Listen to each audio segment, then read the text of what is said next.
Right, so this is the last part of section 3.4. Sorry for it being so long. So in the first part we did graphs of polynomials. In the second part we did the graphs of fractions or rational functions. And in the third part we did the graphs of e's or exponential functions. And in the fourth part we're going to do the graphs of ln's. I can absolutely promise you that I'm not going to put the graph of an ln on a test. There's already too much to test on from the first three kinds of problems. It wouldn't hurt my feelings at all if you skip this part of the video and don't do problems 29, 30, 31, or 32 for your homework. So you're absolutely, if you feel the urge and desire, you can skip this whole video. You can skip 29 and 31. It's not going to impact you or decrease your understanding well enough of what we need to understand. They just require me to teach this, but I don't have to test on it. So I'm going to teach it, and if you watch it, you watch it. If you don't, you don't. And I'm only going to do problem 30 just to give you an idea how to use calculus to graph with ln functions. I changed the instructions a little bit different. In the E problems, I deleted completely finding the both horizontal and vertical asymptotes. For ln problems, ln's usually their graphs have vertical asymptotes but not horizontal asymptotes, so I just snuck in and modified part D to do a vertical asymptote. So let me start with this problem. To find the domain for problem 30,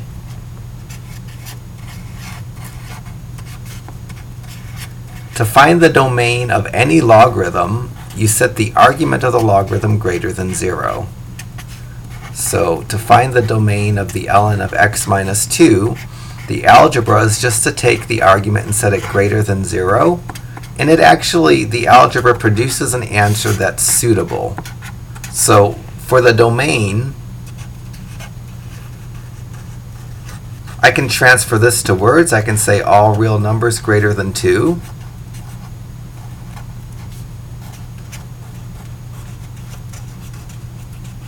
Not or equal to, strictly greater than.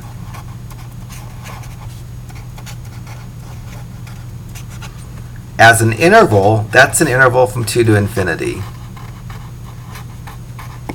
And so ln graphs kind of have a left edge and kind of a starting point in some sense. When I go to graph, this is going to show up really vividly on the graph, where the graph won't exist on one side of a vertical asymptote. For most ln functions, and any ln function that we're going to graph, once you know the domain, you know the equation of the vertical asymptote.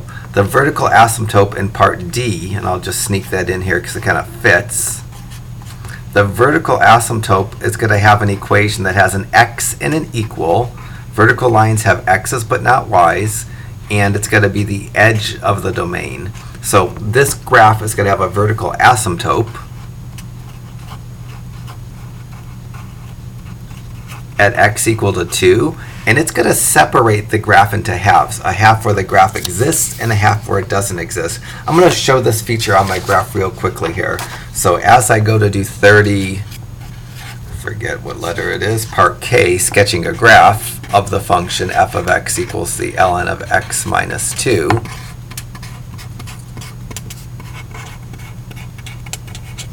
An important feature to this graph is going to be a vertical asymptote. And I usually draw vertical asymptotes as dashed vertical lines. So I'm going to draw, best I can, a dashed vertical line that goes through 2 on the x-axis. And it turns out that because the domain is x is strictly greater than 2, and to the left of 2 on the x-axis are numbers less than 2, there won't be any graph to the left of that dashed vertical line, and the graph won't even touch that dashed vertical line because the domain is strictly greater than but not equal to 2. So this will serve as a break. The graph will only exist to the right of this. Part B wants me to find the x-intercepts, and that's tricky. To find the x-intercepts properly, you take the right-hand side of the function, ln of x minus 2, and set it equal to 0. So that's what I'm going to do. I'm going to set the ln of x minus 2 equal to 0. And this requires me to remember some algebra and some equivalences. ln is the same as log base e.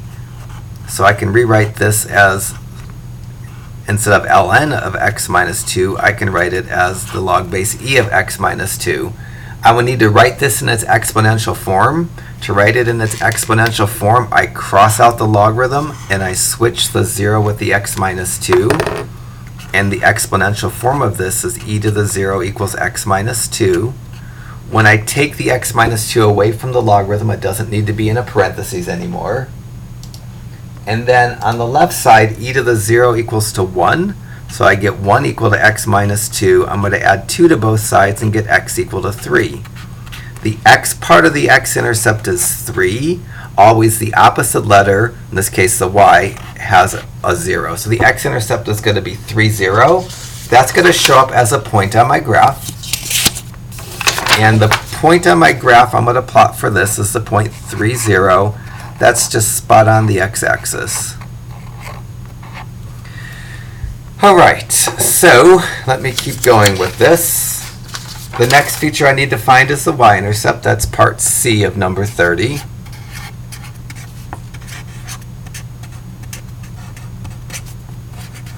To find the y-intercept, you plug 0 in for x into the function. The function is f of x is the ln of x minus 2.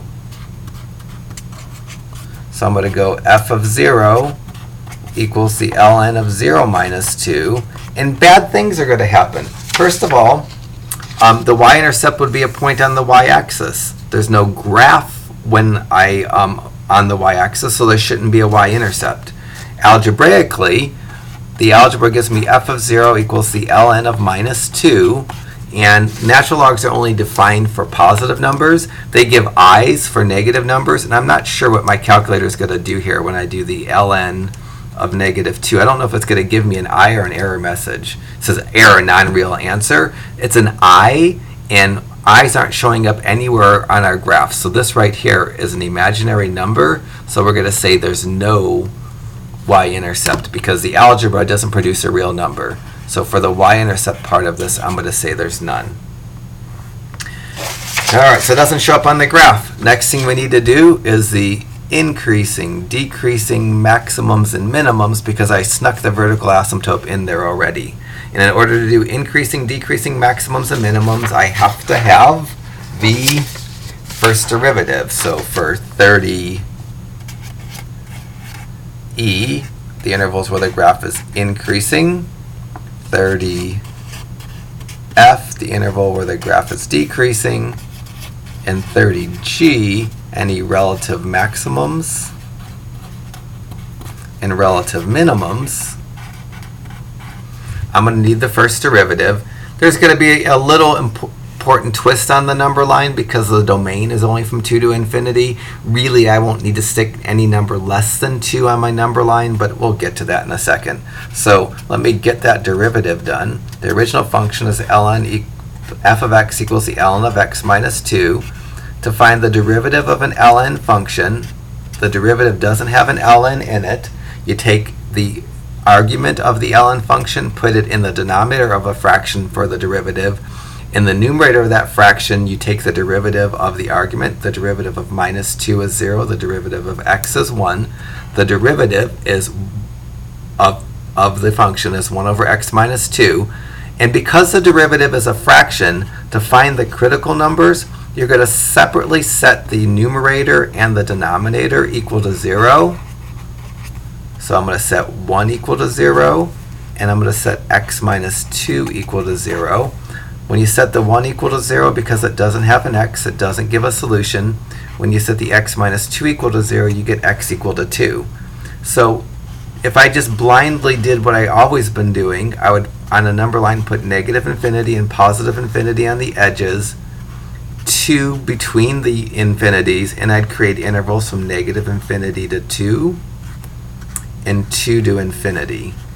But because the domain is only in the interval from 2 to infinity, and there won't be any graph in the interval to the left of the interval 2 to infinity. I'm going to ignore this interval, and I won't do any work. And my calculator would give me some sort of error even if I tried to work with it. Because it's outside the domain, it doesn't belong in my computation for the increasing and decreasing. The only interval I need to concern myself with is the interval 2 to infinity. I'm going to try x equal to 3, and I'm going to find f prime of 3. So before I do this, I need to enter ln of x minus 2 in my y1. I always enter the function and not the derivative. So I go y equals clear ln parentheses x minus 2.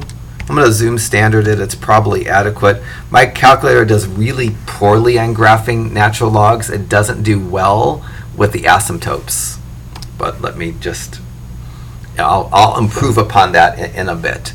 But for finding f prime of 3, I have got the function in there. Now I can go second calc, go down to dy dx, type in 3, and I get a positive 1 essentially. Because it's positive, the graph is increasing. So in this interval, the graph is increasing, and it's the only interval I'm going to concern myself with because the other intervals outside the domain, the graph doesn't ever change to decreasing, so there isn't an interval where it's decreasing. It never changes from increasing to decreasing, so I don't get any maximums or minimums. So it's increasing in its only interval 2 to infinity. It's never decreasing, or there's no intervals where it's decreasing, and there's no maximum points, and there's no minimum points. So the only thing eventually is going to show up on my graph is that it's increasing in the interval from 2 to infinity. Now I'm going to do the concavity stuff for the second derivative. So I'm going to do h where it's concave up, I where it's concave down, and j the inflection points if there's any inflection points. So for 30 h, I need to find where it's concave up. 30 I need to find where it's concave down.